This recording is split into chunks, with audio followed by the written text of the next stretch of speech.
Welcome to charliesports.com, Monday Night Football Summary for October 21st. There were two games played. The early game had the Detroit Lions beating the Tampa Bay Buccaneers 24-9. The late game had the Seattle Seahawks beating the Houston Texans 27-19. The early game summary. Detroit summary. Detroit's defense delivers a phenomenal performance. The Lions had plenty of reasons to struggle defensively Monday night. They entered the game without three of their top defensive backs, Kirby Joseph, Terrion Arnold, and Avonte Maddox, due to injury, and lost a fourth because of Brian Branch's post-game conduct following their Week 6 loss to Kansas City, leading to a suspension. Making matters worse, Rock Ya-Sin exited the game in the second half due to cramps, eliminating another defender from the thin unit. Those absences would cut down a lesser team at the knees and make for a field day for an offense as explosive as Tampa Bay, but not these Lions.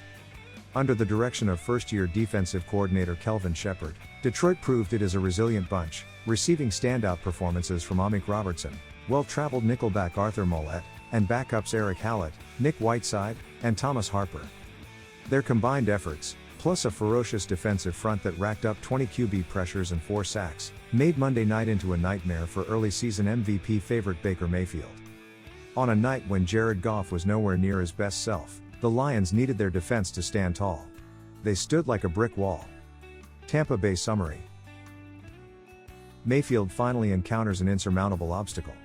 Through 6 weeks, no quarterback in the NFL was playing better football than Baker Mayfield.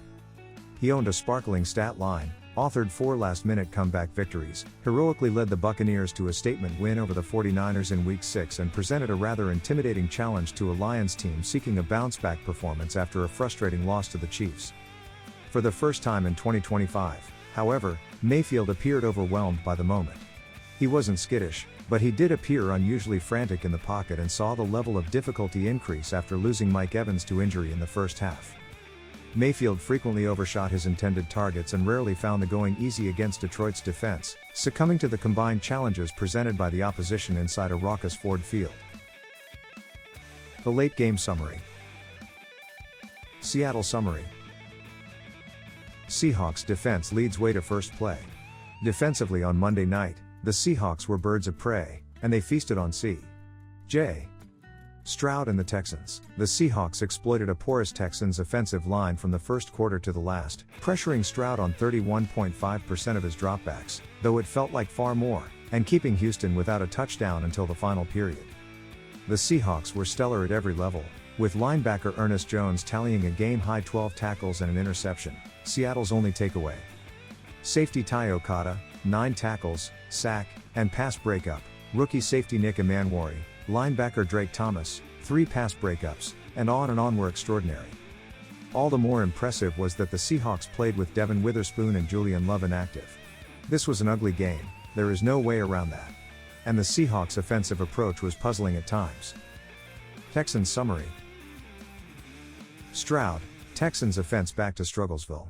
Having posted 44 points against a struggling Ravens defense in Week 5 ahead of their Week 6 bye, C.J. Stroud and the Texans offense, ranked 21st in total yards prior to Monday, were back on the field and back to dismal form. Stroud was obliterated all game, taking 7 QB hits and 3 sacks. Pressured or not, Stroud struggled, completing 23 of 49 passes for 4.7 yards per attempt, a touchdown, and an interception. Of course, he's hardly the whole problem and unlikely the chief one. The running game was non-existent, 56 yards, and top wideout Nico Collins had a big drop in the first half and then left the game in the second half after his head slammed on the turf on an incompletion. Stroud scrambled free in the first half and dumped off a pass to Nick Chubb, only for it to be dropped in a play symbolic of the night and season. Even when Stroud can conjure up something positive, he's getting let down. Post-bye, the offensive struggles are still a glaring issue for the back-to-back AFC South champions. Thank you for visiting charliesports.com sports wrap page. We look forward to recapping again next week on this page.